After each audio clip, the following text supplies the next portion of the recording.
cursistas! Nesta primeira semana nós vamos discutir sobre métodos de ensino.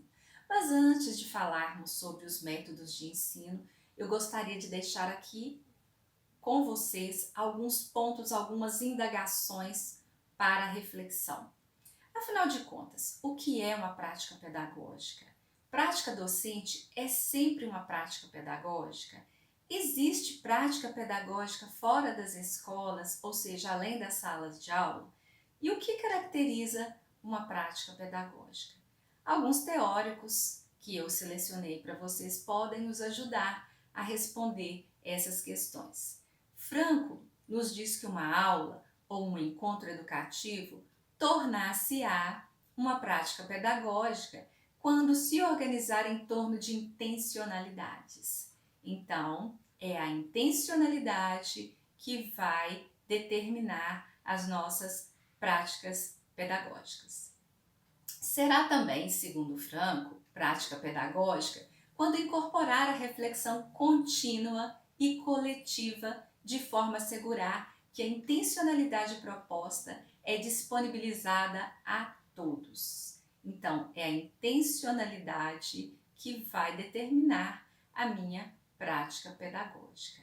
Em relação aos métodos, são procedimentos de ensino que podem ser utilizados no processo de ensino-aprendizagem, os quais devem ser diversificados e contextualizados, promovendo também uma prática pedagógica dinâmica.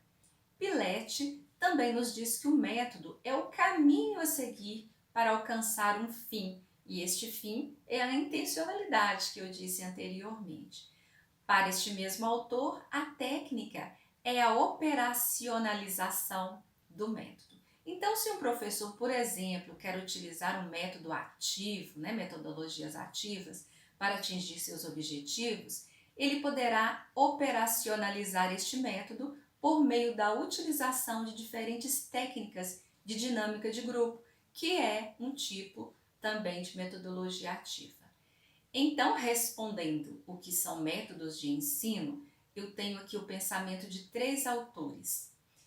Para Aidar, é um procedimento didático caracterizado por certas fases e operações para alcançar um objetivo previsto. Já Libânio nos diz que os métodos de ensino são caminhos para atingir um objetivo. Eles são meios adequados para realizar objetivos. Já Garcia nos fala que métodos de ensino são sequências de operações com vistas a um resultado esperados, de acordo com a intencionalidade do professor. Este quadro resume as escolhas e técnicas de ensino possíveis e a partir de quais critérios o professor deve partir. Por exemplo, ele deve considerar a sua experiência didática, as condições físicas da sala de aula e da escola, o tipo de aluno que ele tem, a flexibilidade do seu projeto, do seu plano, do seu planejamento, a criatividade, o tempo disponível para ele ministrar aquele conteúdo, a integração e a estrutura e tipo de aprendizagem que são envolvidos. Alguns métodos de ensino que o professor pode e deve utilizar em sala de aula. A aula expositiva, por exemplo. Para Pillet, essa técnica consiste na exposição de uma temática. Apesar de ser uma das técnicas mais antigas na área de ensino, ela também é útil e necessária. Mas ela pode ocorrer de 2 formas, e isso vai depender da postura do professor. Ela pode ser dogmática, quando é uma aula expositiva autoritária, ou seja, é o discurso do professor sem questionamento do aluno.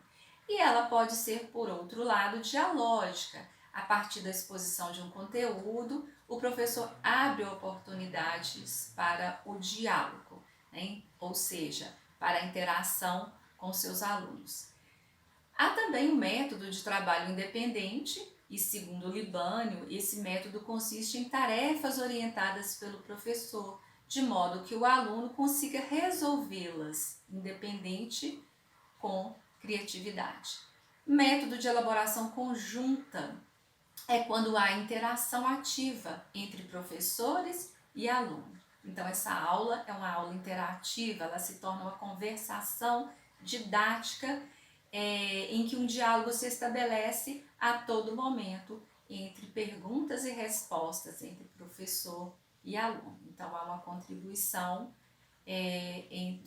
de ambos os lados. Deixo aqui também para vocês algumas sugestões de leitura que podem orientar os estudos desta primeira semana. O texto Prática Pedagógica e Docência, um olhar a partir da epistemologia do conceito, da autora Maria Amélia do Rosário Santoro Franco, já falamos sobre ela nesta aula, está disponível na pasta de leitura para vocês. Outra sugestão, como aprender e ensinar competências, do Zabala, que também pode nortear os nossos estudos e as nossas discussões nos webinários e no fórum. E o livro Didática Geral, do Claudino Piletti. Essas são as sugestões de leitura que eu deixo para vocês, que estão em PDF nas pastas de leitura do ambiente virtual. E aguardo vocês para a nosso próximo encontro, no nosso próximo webinário. Até breve!